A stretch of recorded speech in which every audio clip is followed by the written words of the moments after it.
As Pontiac entered the 1970s, it basically knew that the performance era was effectively over.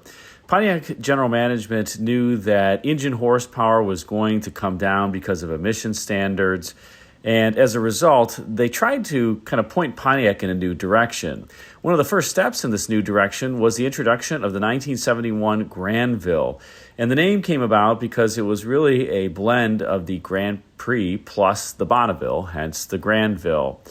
And that car was designed to really push Pontiac more upmarket into the luxury area of the mid-price field, and it did so relatively successfully, although it had a pretty short run overall, just 1971 through 1975. The next Pontiac to really rotate in that luxury direction was the Lemans. And remember, the Lemans was the car that kind of gave birth to the GTO in 1964.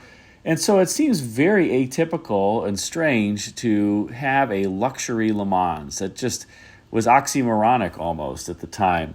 But that's what Pontiac did in 1972, introducing the luxury Le Mans with the beautiful LML logo.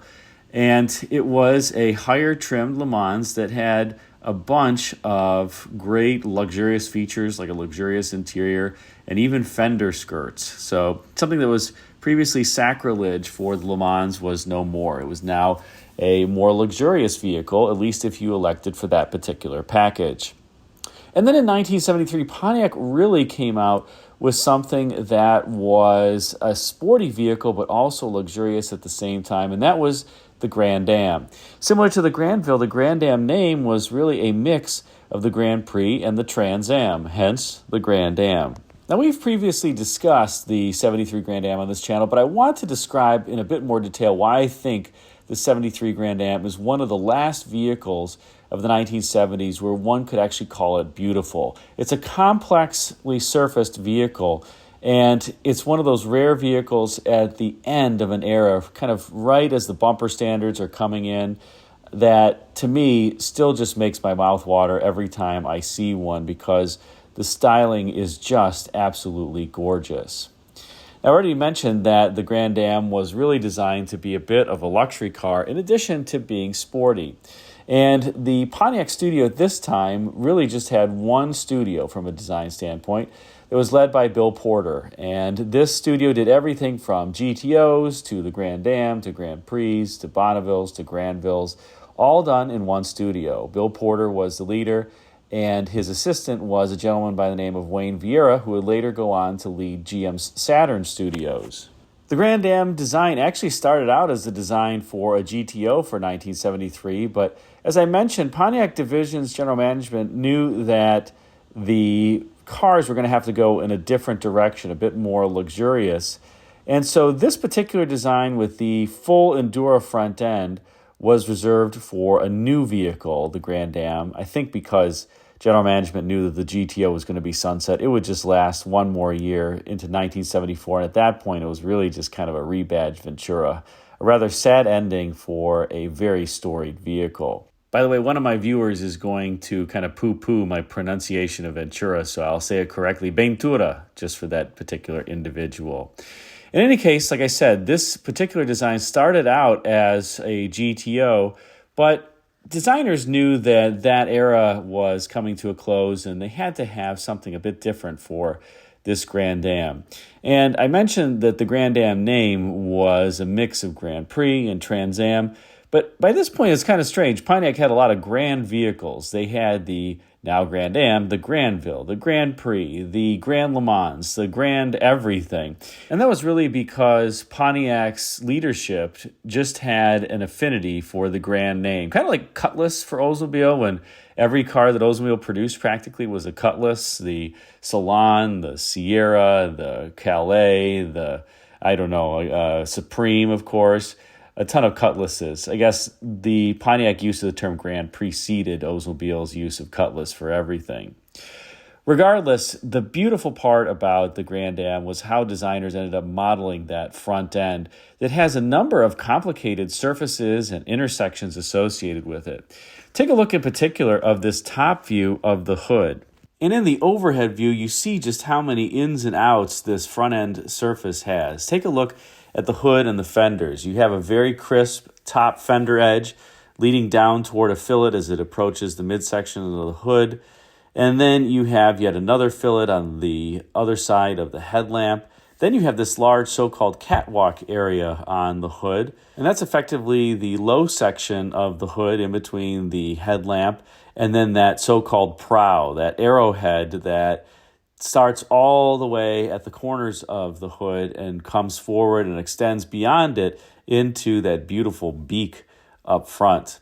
And that portion is also very complicated, probably the most complicated of the hood, because you have this fillet that runs all the way from the back corner of the hood all the way up front to the kind of bird beak, if you will, the soft Endura beak. And it's twisting and arcing as it gets toward the front end of the car. And then notice how that fillet kind of widens up as it gets toward the nose and then spills down over the front end of the car and really gets quite large. Then, of course, on the other side of the fillet, closer to the midsection of the hood, you have a very fine crease that forms the top edge of that surface.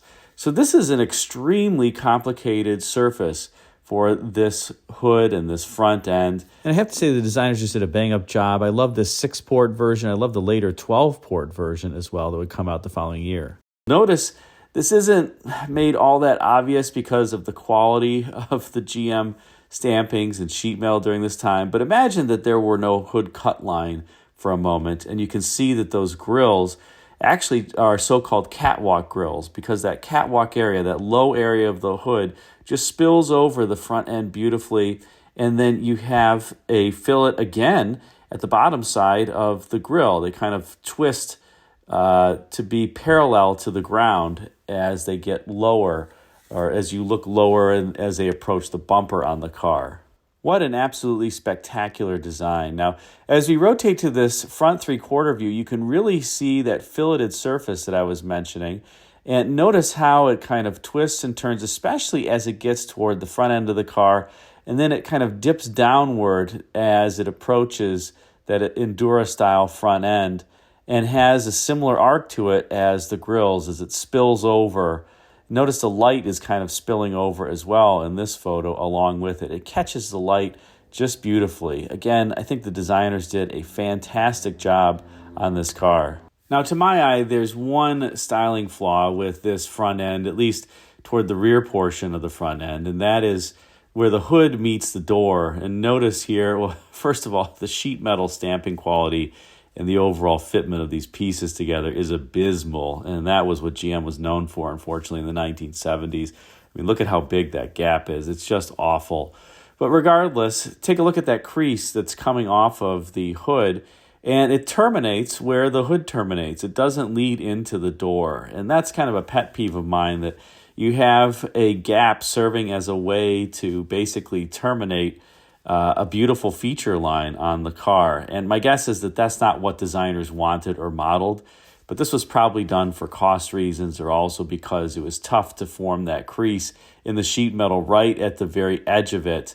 My sense is probably the division who was responsible for the sheet metal just didn't want to, let's say, fit that piece. Remember, at this point in time, Fisher Body Division was responsible for all the sheet metal from the cowl forward, and the division was responsible for the sheet metal from the cowl rearward on the car. So two different engineering groups actually executed the sheet metal on this vehicle, and my guess is that the division just decided, we're not going to engineer that. And Fisher Body had already engineered that crease into the portion of the sheet metal that they did. So, one of the charm points of this particular vehicle, as one of my friends, Jim Hall, would say. By the way, if you're interested in checking out some really interesting videos, I highly recommend you look at Jim's YouTube channel, which is Auto Esoterica, AutoEsoterica. Lots of great videos there. Now, as we rotate to this rear three-quarter view, the beauty continues. This body side just has this gorgeous so-called dual torpedo shape. Notice that torpedo form that's coming off the front fender and then terminates partway through the door, and then there's another rear torpedo that basically forms really the top of the rear quarter. And, this was, I think, a way for designers to get GM's then design chief Bill Mitchell's interest here, because this is a pretty modern interpretation to some degree of what I would call a four-fendered car. For those who have been watching the channel, I mentioned previously that during this era, it was kind of a romantic era at General Motors, and designers were looking back at past vehicles to get inspiration, and they were making a lot of cars with four fenders because that's what cars used to look like during the beautiful classic car era of the 1930s. And you can see it a little bit here. You've got really these four distinct fender forms, but it's done in a completely, I'll call it modern for the time, interpretation and in a modern way. And this car also has another Bill Mitchell feature, which is that significantly tapered back end that really comes to a point. You know, nowadays cars have very tall rear ends because many of them have the wedge shape. This car is a far cry from a wedge shape of anything, but I do love that tapered back end. It does look a little bit like the car kind of is kinked where the backlight meets the deck lid there. There's a different angle of the backlight to the deck lid, but it's not offensive to me. Perhaps the 1974 Grand Am, I do think the rear is a little bit better. I do also love on this car how the C-pillar is pretty chunky, but it has that rear window that's rather large, that's divided with those gills. By the way, that rear window was always there. If you look at like a 1974 luxury Lemans, that rear window is covered in part by a vinyl top, but the entire rear glass is actually there. They just covered over it with the vinyl roof. Side bit of trivia. But this Grand Am, I love that C-pillar, how it kind of arcs inward as it comes backward, and then it beautifully kind of folds into the roof panel as well. It's not just a flat slab-sided C-pillar, and you get a little bit, I hesitate to call it a boat tail-like form, because it's not a boat tail in any stretch of the imagination, but that shoulder and that crease that comes down from the C-pillar just pulls inward toward the center line of the vehicle as it goes rearward, and again, just gives the car quite a bit of dimension. You can see what I'm talking about a little bit better in this photo from above. Notice how that shoulder on either side kind of tapers ever so slightly as it comes rearward toward the car, really starting at the full width of the vehicle and then tapering to the overall width of the deck lid. Now, as we rotate to the inside of the vehicle, the Grand Am was also a special place to be. This particular copy is a factory 4-speed car, so it's super rare. You could get the 4-speed, you could get the turbo-hydromatic, you could get a 400 cubic inch 2-barrel was standard, 400 cubic inch 4-barrel was optional, and then the 455 engine with the 4-barrel carburetor was the top option. But this particular one has a 400 cubic inch 4-barrel with the 4-speed. Now, one of the things that's awesome about the dash is not only do you have the driver kind of centric instrument cluster, very similar to the 1969 Grand Prix when it was introduced, but you also have real African mahogany wood inlays on the dash as well as the center console. That is real wood, and that was something that was super rare for the time. As you can imagine, many American cars just had artificial or fake wood on the interiors, but not the Grand Am. And they went with a very expensive, rare type of wood. Like I said, it was an African mahogany, and it makes the dash, I think, on these cars. The rest of the interior also looked pretty nice, but this was becoming a little bit less exotic on the inside than the interiors of the 1960s for Pontiac, which were actually, just absolutely beautiful and beyond reproach. Notice the door panel there, for instance. The lower portion is all hard plastic aside from the armrest, which is padded. It just doesn't have the same rich look to it that the interiors that Pontiac was putting together in the 1960s had. Also, the center console looks a little bit plasticky. The bucket seats are nice, and the design looks relatively fashionable for the time. But aside from the real wood grain on the dash, I would say this interior is not as nice as some of the things that Pontiac was putting out just a few years earlier in the mid-1960s, which also, by the way, had real wood, but a lot more metal and just a lot more craftsmanship, I would say, too. Now, as I mentioned, under hood, you got your choice of Pontiac V8s. 400 cubic inch 2-barrel V8 was standard, making 185 horsepower. An optional 400 cubic inch 4-barrel V8 existed for 230 horsepower. And then the top engine was a 455 cubic inch 4-barrel V8, making 250 horsepower. All of these offerings were Pontiac-specific V8s, only available in Pontiacs and engineered specifically by Pontiac Motor Division. This was during a time frame before which General Motors started consolidating the engines in its lineup. And the Pontiac V8s were different from the Chevrolet V8s, different from the Olds and Buick and Cadillac V8s during this time frame, which makes it fun to own one of each if you're able to, because you get a different engine. And the divisions also did their own suspension systems too. They had to share some components, but I will say that these particular vehicles, the A-body cars that came out in 1973, whether you're talking about this Grand Am or the Olds Cutlass or the Buick Regal or even the Malibu, they all ride and handle really well. The suspension engineers did a great job. I mean, these are pretty primitive suspensions, live axles out back, although coil springs, and independent coil springs up front. It's a really great balance between ride and handling. They're not mushy, they don't wallow, they don't lean. The Pontiacs of just a decade before, I would say, have a beautiful ride, very soft, amazingly soft, especially given their performance image. But they didn't handle very well, even with the firm ride and handling package, which my 65 Bonneville has.